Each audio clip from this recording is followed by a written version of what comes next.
Let's start with that story. Ohio has rejected a Republican motion to make it harder to change the state's constitution.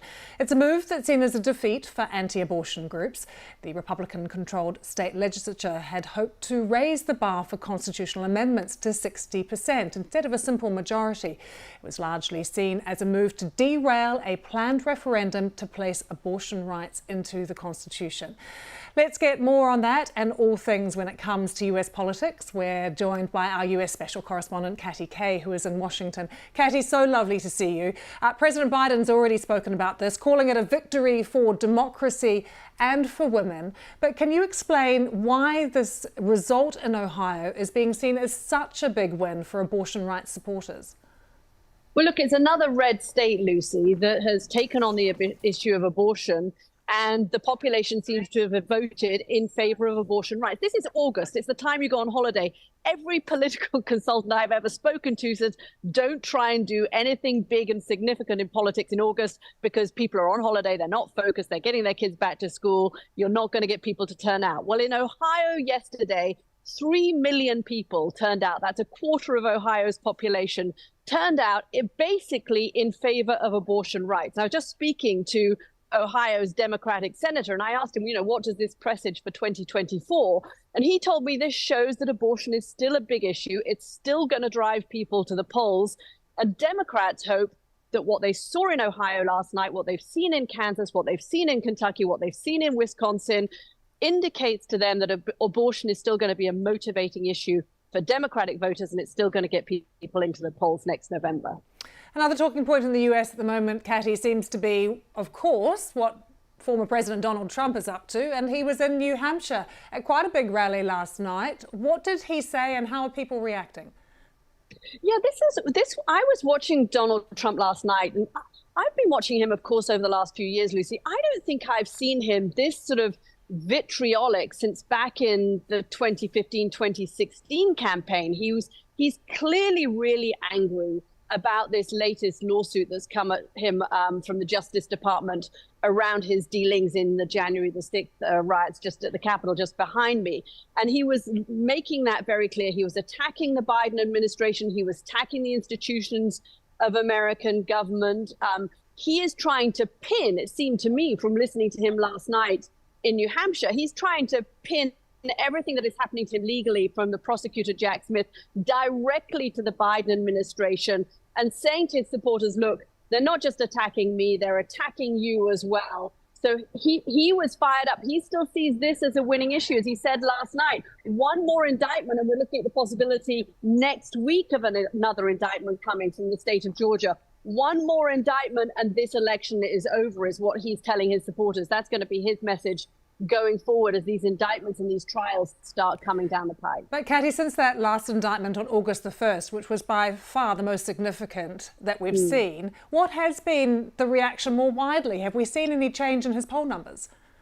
It's interesting. I haven't seen the poll numbers shift specifically, but we have had one indication. One is that TV ratings were not as high for this indictment as they were either for the one in Florida around the Mar-a-Lago documents case, or particularly for the one last November in the sexual assault case that we saw with E. Jean Carroll. And also fundraising. Watch his fundraising numbers, because he got a big fundraising boost after the first time he was arrested.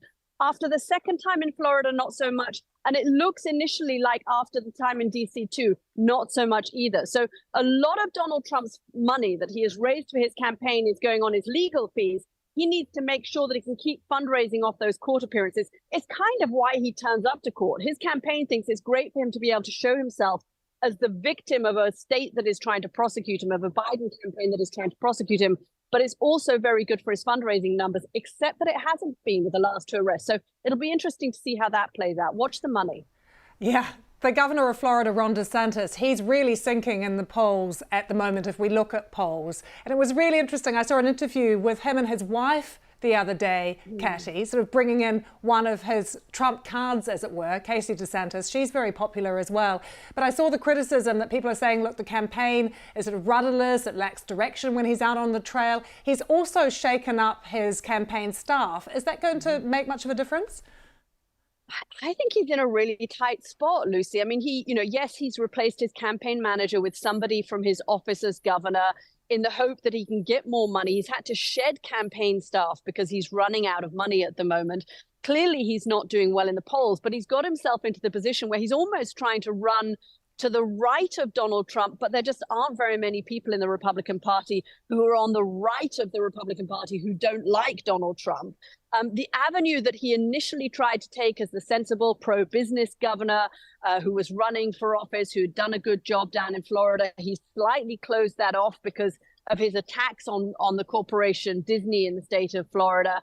And if he doesn't turn this around fast, I mean, maybe his new campaign manager can do this, but if he doesn't turn this around fast, increasingly we're looking at a Biden-Trump rematch next year. And the people I have spoken to around the DeSantis campaign, they aren't feeling particularly optimistic that there are many avenues left to him. So, Katie, we spent a lot of time talking about the Republicans, but I started by giving everyone President Biden's response to what we saw in Ohio, saying this was a big win for women particularly. Where has President Biden been over these past few weeks, and how are people across the country feeling about him and his leadership at the moment?